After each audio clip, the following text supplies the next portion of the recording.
안녕하세요. 오랜만에 인사드립니다. 반백주린이의 탐구생활 37번째 3월 24일부터 물론 그 전에부터 이렇게 정리는 하고 있었는데 생각하고 있었는데 4월 9일 오늘까지 조금 좀 생각을 많이 하는 아이템입니다. 뭐 주제는 살얼음판 돌팔이들의 교각사로 소고기 파티 8번째 이야기인데요. 이제 중국 중심으로 얘기를 하려고 했는데 지금 요새 경제가 돌아가는 상황이 좀 이상해가지고 이거 참 가늠이 좀 안 돼서, 물론 개인적으로도 좀 뭐 급주 원이 폭락하는 바람에 지금 급주 2로 메꾸는 과정에서 이제 뭐 개인적으로 좀 정신이 없어서 이렇게 오랜만에 인사드립니다. 네, 오늘 내용 들어가 보겠습니다. 원래 이제 8번째 이야기 전에 7번째 마지막 장면이 뭐 저기 시진핑과 빈살만이 다정하게 악수를 하고 그 다음에 이제 뭐 바이든 대통령의 우려스러운 모습으로 이런 사진을 올렸었는데, 이게 좀 상황이 점점 더 이상해지고 있죠. 이상해지고 있다. 뭐 하여튼 빈살만이 이제는 석유 감사까지, 지금 미국이나 바이든 입장에서는 인플레이션 압력을 계속 낮추고 있는데 원유 생산을 감산을 하겠다고 지금 하니 참 이게 되게 상황이 급변하고 더 악화되고 급변되고 있는 것 같습니다. 최근에 이제 3프로TV 뭐 이거 저는 이제 약간 이 프로그램 성격이 좀 저기 후행적이다 이런 느낌이었는데, 4월 4일 날 3프로TV마저 이제 중국의 위안화 영토가 넓혀진다 이런 타이틀로 방송이 나갔고요. 그 다음에 뭐 한참 뒤늦은 얘기지만 뭐 위안화 결제 비중이 늘어난다 뭐 이런 뉘앙스, 이게 저기 뭐 그렇게 뒷북치는 얘기긴 한데, 그래도 3%면 약간 좀 보편적인 상업적인 그런 방송이어서 이런 데서마저 이제 논의됐다는 건 이제 이 문제가 지금 이제 많이 퍼졌다, 이런 인식이 퍼졌다 이런 느낌을 주고 있습니다. 그리고 그 앞전에 3월 11일이죠. 이게 상당히 큰 의미의 사건이라고 생각을 하는데,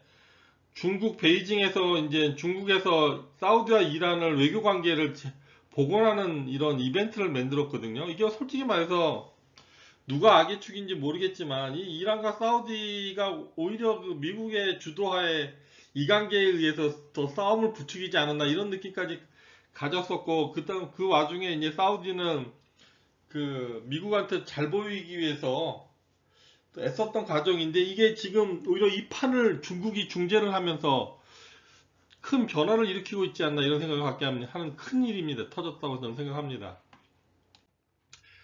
약간 생뚱맞은 얘기인지 모르겠는데, 이게 보면 이제 캘리포니아의 켄싱턴이란 도시의 그 마약에 찌든 사람들의 사진인데요.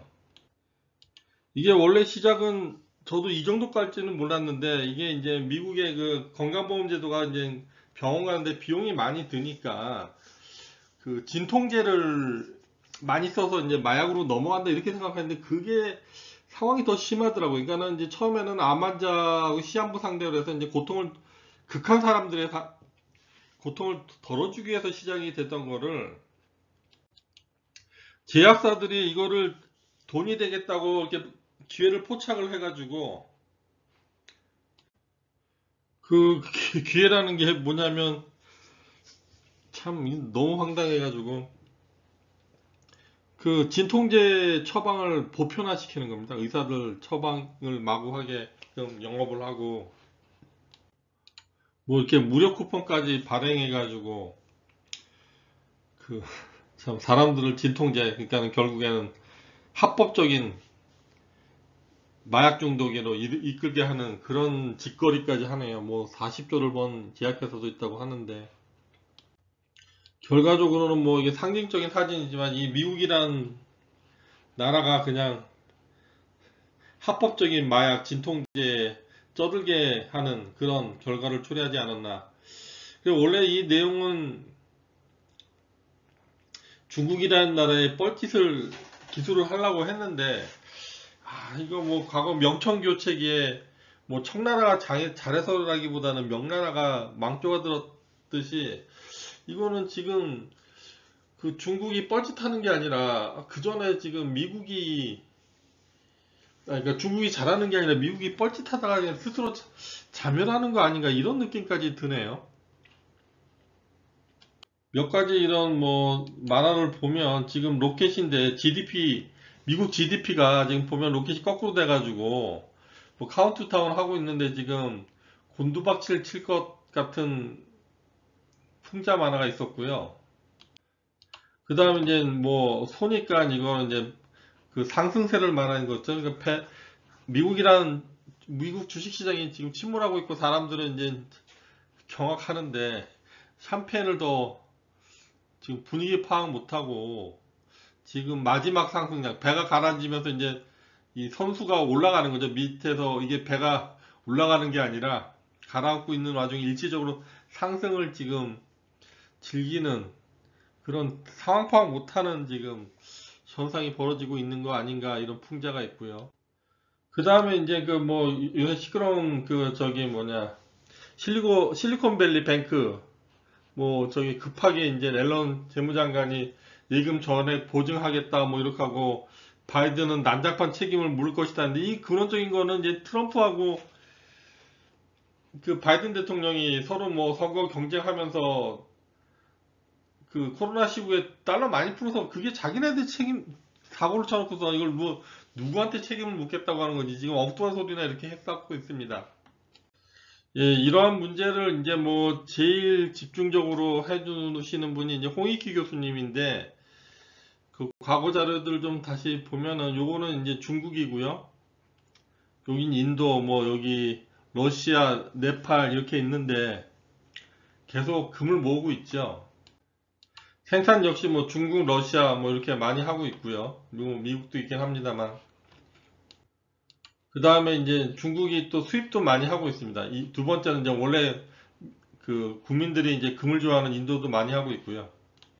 그 다음에 이제는 뭐 중국에서는 특히 이제는 그 금 거래를 국가에서 좀 관할을 기피하고 있고 뭐 최대 금 수입국이고 수출을 그 비공식적으로 금지를 하고 있으면서 그 다음에 이제 상하이 금 선물 시세를 미국보다 약간 높게 해서 그 시장 체계하에서도 이제 수출은 안 되고 수입이 늘어나게끔 구조를 만들고 있습니다. 일단은 가격을 후하게 쳐야지 물량이 오지 않습니까? 그리고 현재 뭐 금 보유량은 미국이 많다고 하는데 이 뭐 8,000톤 이 8,000톤 물량은 지금 이게 실제로 있을까 의구심을 표한 사람이 많고 그 누구도 봤다는 사람이 없고 누가 미국 보러 실사하자 이렇게 말할 수도 없고 그 다음에 전통적으로 이제 유럽 국가들 같은 경우는 뭐 러시아를 포함해서 미국 잘 안 믿죠. 그러니까 따로 금 보유하고 있고 중국은 뭐 실제보다 더 많을 텐데 이제 공식적으로는 이 정도라는데 두세 배 더 많을 거다. 뭐 아까 생산도 많이 하고 수입도 많이 한다고 나와 있잖아요. 일본도 이 정도인데 우리나라가 없어요. 우리나라 규모에 비해서 이게 우리나라 이거는 상당히 지금 좀 반성해야 될 부분 아닌가 이런 생각하는데 근데 이게 뭐냐면 이제 이 과거 보면은 이제 미국이 건국을 하고 나서 그 각 주마다 그 수십 개의 은행들이 있었는데 그때 그 은행들의 그 민간 은행들 발권에 대해서 이제 화폐 가치가 인정을 받지 못하니까 그 당시 기준이 스페인 금화였지 않습니까? 처음에 그 연준이라는 중앙은행이 뭐 두세 차례 실패를 하고 그래도 거래를 해야 되니까 화폐가 있어야 되는데 근데 이제 그러면서 이제 나중에 그 저기 1차 대전 통해 갖고 유럽의 금이 다 미국으로 오면서 이제 그 미국의 달러가 이제 그 세계 경제의 기준이 기축 통화가 됐지 않았습니까? 그 과정을 중국 역시 지금 따르고 있다고 지금 저는 생각이 됩니다.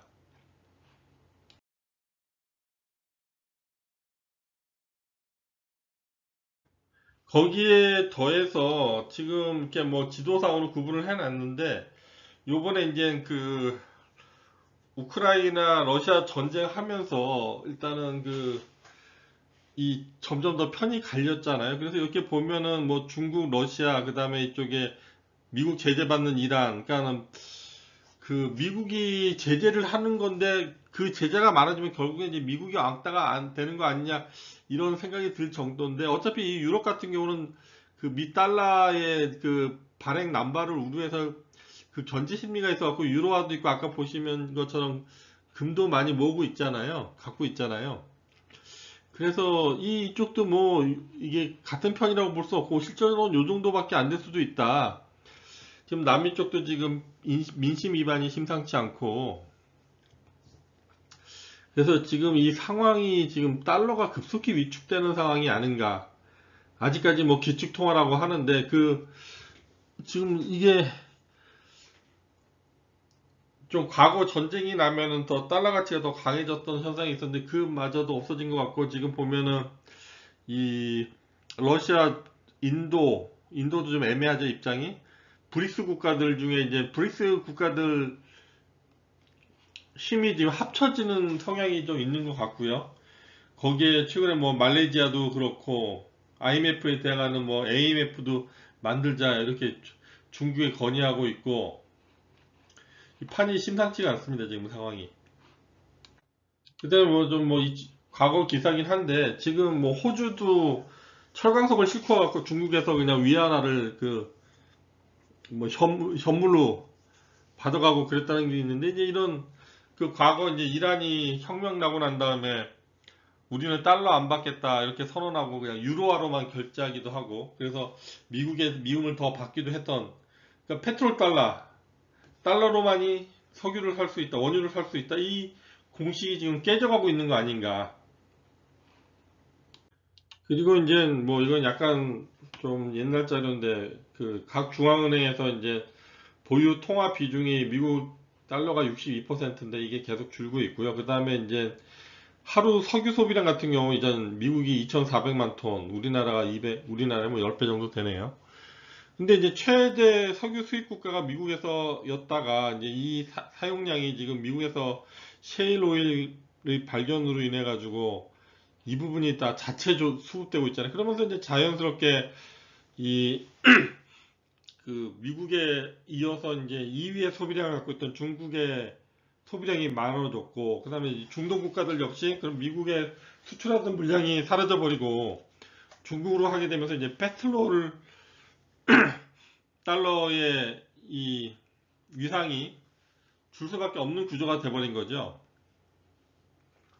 그리고 뭐 중국은 계속 이제 미국 견제하기 위해서 이제 미 국채 보유량을 줄여가고 있고요. 그 다음에 이제 지금 요거는 뭐 세계에서 최신 자료격에 해당하는 2003년 자료가 있으니까 그 미 국채를 두 번째로 많이 갖고 있는 나라가 이제 중국인데 이 비중이 16.9% 1년 사이에 이거 상당히 많이 준 거거든요. 급격하게 중국이 의도해서 줄이고 있어. 왜 근데 한 번에 팔지 않냐? 그러면 이제 이 달러 국채가 폭락을 하니까 그러면 이제 파는 중국 입장에서도 헐값에 팔아야 되니까 이제 그건 아닌데 그럼에도 불구하고 상당히 많이 줄이고 있습니다. 그래서 이제 요 뭐 홍익 교수님이 또 최근에 또 업그레이드 한 건데 이게 보면 이제는 은행의 자본금이나 은행 자산이나 이 증가세를 뛰어넘을 정도로 미 국채 발행을 늘리고 있으니까요. 지금 15년간 332%, 그 다음에 2007년 5조 달러에서 지금 26.2조 달러, 이거 뭐 코로나까지 다 해가지고 지금 계속 찍어대고 있는 거죠, 국채를요. 그러니까 이 국채를 미국 내 자체에서는 지금 해소를 못하니까, 해결을 못 해내니까 이제 외국에다 부담을 하게 되는데, 이게 아까 보시다시피 지금 각국들이 다 미화 에어 달러 표시 자산들 다 줄이고 있는 상황에서 이 국채가 폭락하니까 지금 연쇄적으로 지금 미 은행들이 지금 그 뭐 코로나 때 찍은 달러들 갖고 이제 일반인들이 은행에다 예금을 하니까 그거를 투자할 때를 이제 그 달러 국채로 돌렸다가 이게 이자율을 급격히 올려버리면 연준에서 올려버리면서 이제 국채가 폭락을 해서 지금 은행 부실화가 되고 파산되고 이러는 거 아닙니까? 결국에는 정치인들이 한 거라고요. 사고는 자기들이 쳐놓고서 뭐 누구를 엄단하겠다 뭐 이런 소리를 하고 있습니다 지금. 거의 미쳐 들어가는 나라가 아닌가 지금 생각이 들 정도인데요. 그리고 저기 지금 이제 미 국채 제일 많이 갖고 있는 일본조차도 이 급격한 그 달러 가치 상 킹달러 때문에 이제 엔화 가치가 많이 폭락했잖아요. 그러니까 얘네들도 이 달러를 방어를 못, 환율 방어를 못 하니까 미 국채를 팔아가지고 지금 그 달러를 하고 해서 이제 엔화를 부양시키고 있는 거 아닙니까? 그래서 제일 많은 미 국채를 갖고 있는 일본조차도 지금 보시면은 15%나 감소하고 있는데, 뭐 미국 쪽에서는 뭐라고 말을 못하죠. 일본도 힘드니까. 그리고 그 원인이 자기네니까 거기서 일본을 뭐라고 하면 이제 일본도 더 과격하게 행동할 수 있으니까 달래는 식으로 하죠. 그래서 어느 정도냐면 그 최근에 밝혀진 건데, 이제 그 우크라이나 러시아 그 전쟁 때문에 이 저기 러시아 경제 제재 하면서 러시아산 원유는 60불 이상으로 상한선을 정했지요. 그래갖고 이걸로 사지 마라 라고 이렇게 이제 러시아 왕따 시키는 그런 정책을 했는데, 일본이 사고 있었던 거예요. 그것도 평소보다 더 많이. 그러니까 이제 미국의 지침을 어기게 됐는데, 오히려 이게 뭐 서로 관계가 어떻게 되는지 모르겠지만 러시아 쪽에서 아니, 미국 쪽에서 아 우리는 일본이 좀 어려우니까 우리가 사전에 양해했고 그게 이제 9월 30일까지 양해해 준 거다 라고 오히려 이제 미국이 변명을 해주는 이상한, 그러니까 미국이 자기 체면 때문에 이런 식으로 한 거 아닌가 이런 생각도 들고요. 그리고 향후 수입을 늘릴 계획이다라는 얘기까지 돌고 있어서 이게 이제 미국 말이 지금 안 먹혀 들어가고 있는 거 아닌가 이런 건데, 문제는 여기에 또 참담한 우리나라의 외교력. 지금 이게 왜 그러냐면 지금 빈살만이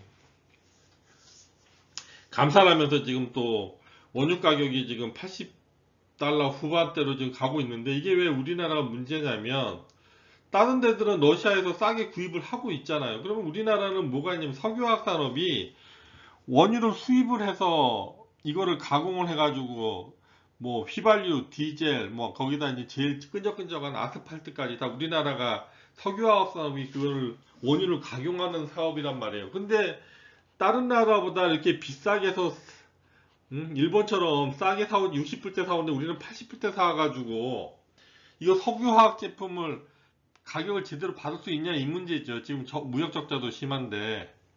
그러니까 지금 이 정부조차도 지금 개념이 없이 지금 돌아가고 있는 상황이란 말입니다. 다른 데들은 다, 뭐 유럽은 안 사냐? 유럽도 많이 샀어요. 참 러시아산, 얘 지금 저기 뭐냐 미국 고문이 쫓아다니면서 바보 되는 거 아닌가 이런 생각까지 들게 됩니다. 뭐 이제 이거 홍익희 교수님 자료인데요. 이게 이제 순번에 관계없이 하면 일단 러시아 기업들이 미국의 제재를 받으니까 거래가 대중이 거래도 안 되니까는 지금 위안화, 루브라로 해갖고 결제 통화를 처음에는 이제 루브라로만 결제하라고 했는데 이거 뭐 루브라가 세상에 많이 깔려 있는 게 아니니까 결국에는 위안화를 받지요. 거기다가 또 뭐가 문제냐면 이제 러시아 기업들도 이 그 위안화 채권을 발행을 하고 국민들조차도 위안화 예금을 하고 있는 상태입니다, 지금.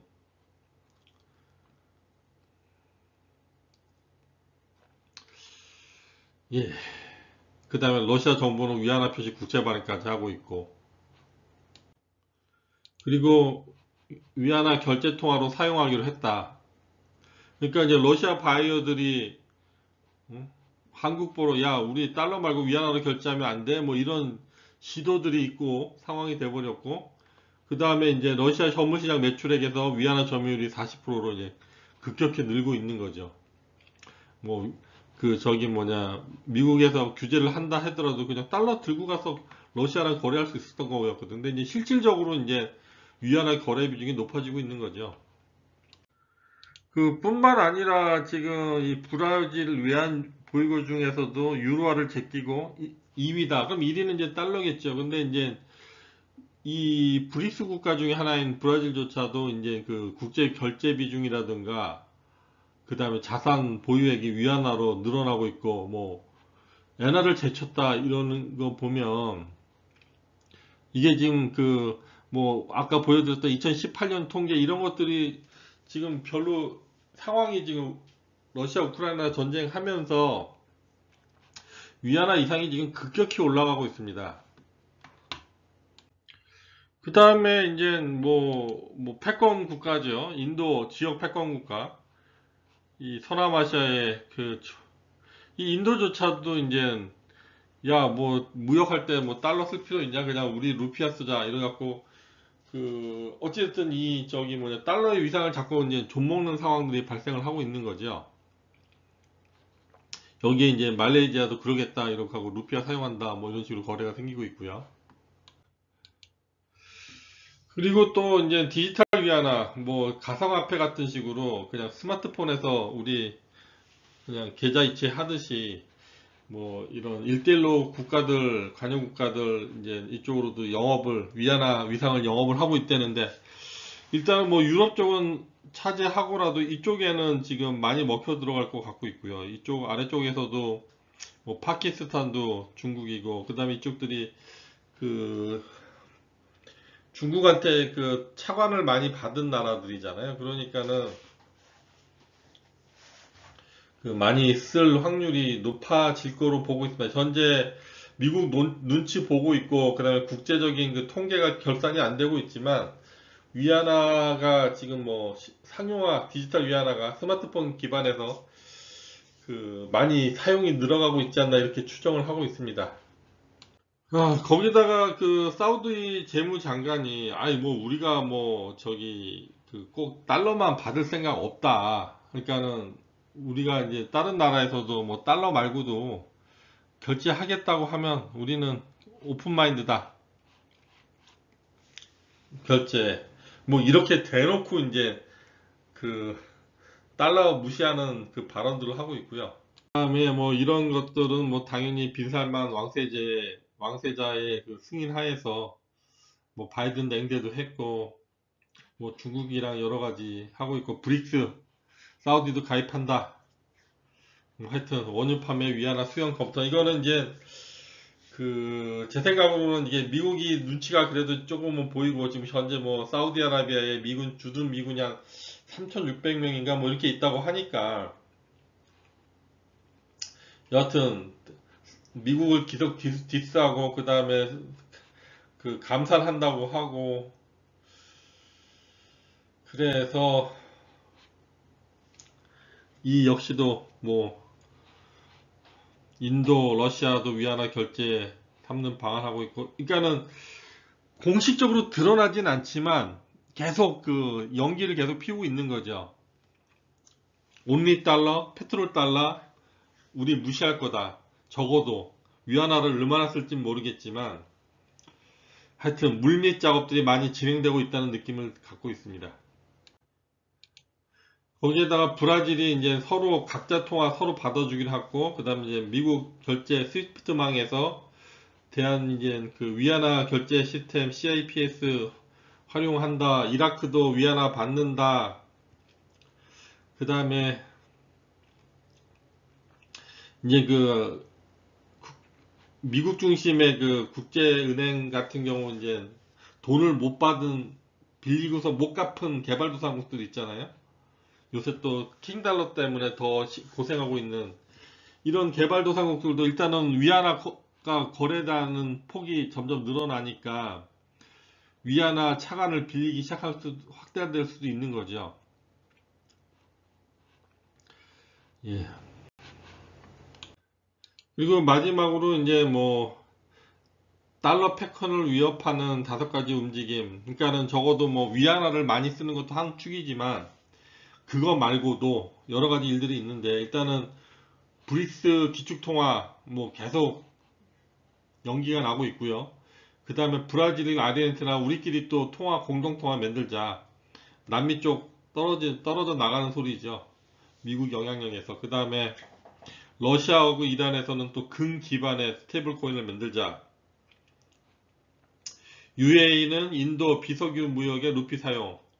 이 UAE가 이제 미국 눈치 살짝 보니까 석유 말고 다른 거는 뭐 인도 루피 쓸 계획도 있다. 뭐 이런 식으로. 예, 그 다음에 중국 원유 거래에서 위안화 사용 추진. 예, 상당히 이게 이제 저기 홍익기 교수님이 최근에 또 수집한 내용들을 하는 건데 이게 지금 그 미국 은행들 파산하고 지금 상당히 이 문제는 결국에는 뭐 달러 패권이 무너지고 뭐 이게 문제가 아니라 주가에도 큰 영향을 끼칠 것 같습니다. 원래는 이제 제목이 교각사루의 뻘짓 사례를 이제 중국 얘기를 해야 되는데, 야, 저기 뭐 G2 중국이 G1 미국을 이기느냐 뭐 지느냐 이런 유치한 논쟁이 아니라 상황이 이게 미국이 자멸하는 거 아니냐 뭐 이런 상황까지도 느껴지네요. 오늘은 이 정도까지 하겠습니다. 감사합니다.